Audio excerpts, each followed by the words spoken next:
Bring in Michael Ayabe, Regional Manager of the Kenya Red Cross, who is also a disaster management expert, so deals a lot with what is happening in the field right now. So thank you for joining us on KTN Prime. Welcome to the program. Thank you. Now, 4 more bodies were pulled out today. That 6-month-old baby was pulled out yesterday, miraculously, some would say. What happens to a human body after being trapped in debris for 5-6 days?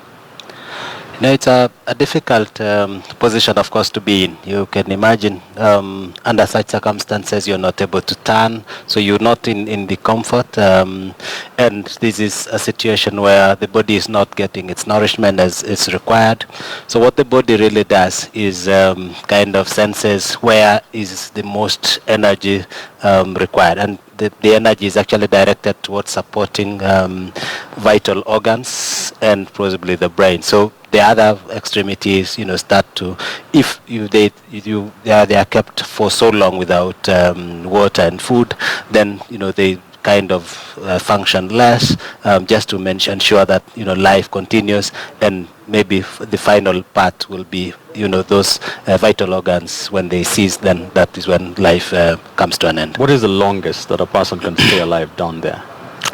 It varies, Rico, because as long as it depends on how much oxygen also is available. If you have good ventilation, then of course you can have people surviving up to 7 days or more. There are of course cases where people have been pulled out even after 2 weeks in other places. So it depends really on the circumstance or the condition under which you are closed in. Right. Are there certain things that a person should or might want to do if they are in such a situation where they are trapped in rubble, to be able to stay alive longer?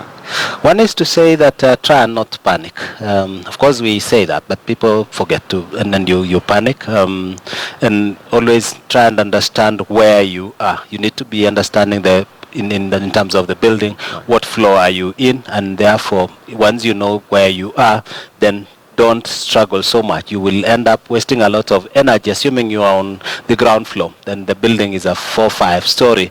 So this is a situation where you just need to be calm and wait for rescuers to get to you. So if you struggle trying to kind of free yourself, you can imagine the weight above you, you can't be able to do that. And in the course, you inhale a lot of dust, you kind of even exhaust the little oxygen that would be flowing to the point where you are. So knowing that, then you can be able to limit your activity, and therefore you save a lot of energy for a certain period. The other point is, if you are able probably to communicate and you have a cell phone, then assuming you understand where you are, talk to the rescuers, particularly through the usual emergency numbers. You do not need to have the numbers of the rescuers, not the usual emergency numbers, because the emergency rooms will always call the rescuers and say, we are getting this kind of report. And then once you've been able to pass the information, you can always switch it off and save the power, because then if your power goes off and the phone cannot communicate, then rescuers may not be able to know where you are and whether you're still alive. Right.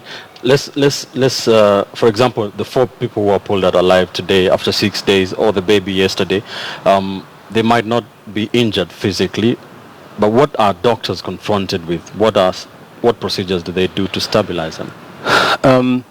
There is, of course, the obvious point is they get dehydrated. Over that period, the condition under which they are in, they are not able to drink, they are not able to get food. So the first thing is to be able to rehydrate them and provide some energy, and that is where they do the infusion, give them some glucose.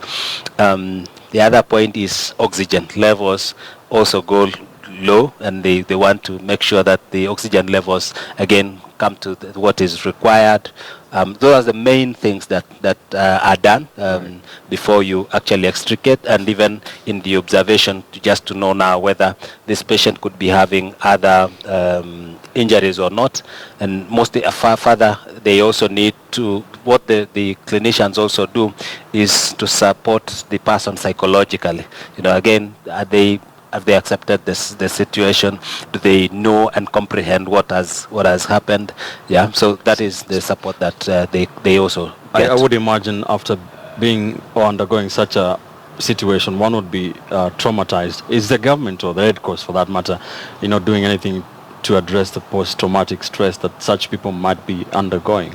Yeah, the Kenya Red Cross Society is at the moment providing psychosocial support to the families, and as soon as we also get the victims, we provide them with that support, and we'll follow them for some period, just until they are able to now live a normal life. So we really understand the difficulty this thing, this kind of tragedy poses on a person, and therefore taking them through the process of psychosocial support enables them to come back to the normal life. The baby Delarin, and is there anything special that babies, because it's not the first time it has happened, whereby in devastating incidents babies seem to just survive. It happened in the Nepal earthquake last year, and in several bombings in Iraq and Syria. Is there any science behind the fact that babies survive, or is this sheer luck? I'm not a medical doctor, but one thing I will observe is that, as I said, as an adult, you have a lot of concern and struggles, making sure that am I going to get out, and then you have a lot of things that drain your energy. And unlike the child who just relaxes, and most of the time they will sleep. So the child would always just find it probably funny that they are not able to do the usual things, probably, but no much explanation, and so their way of resting continuously enables them to survive longer. Right. So far, before I let you go, 6 days the rescue operation is still ongoing. 68 people still missing or unaccounted for. Would you say the rescue and operation exercise has gone on fast enough? Is the government facilitating you as a Red Cross? I would say in terms of rescue, that is an interagency thing, that it's not just Red Cross doing it. It's a multiple. As you look at the pictures there, we have the Kenya Defence Forces Disaster Response Unit taking lead, particularly in the search and rescue. They're in other agencies like the Red Cross looking at the medical sector. We have the police doing security and others. We have the National Youth Service. So it's quite an event that is bringing all actors together every other time, reviewing the objectives and strategies that that are being engaged therein.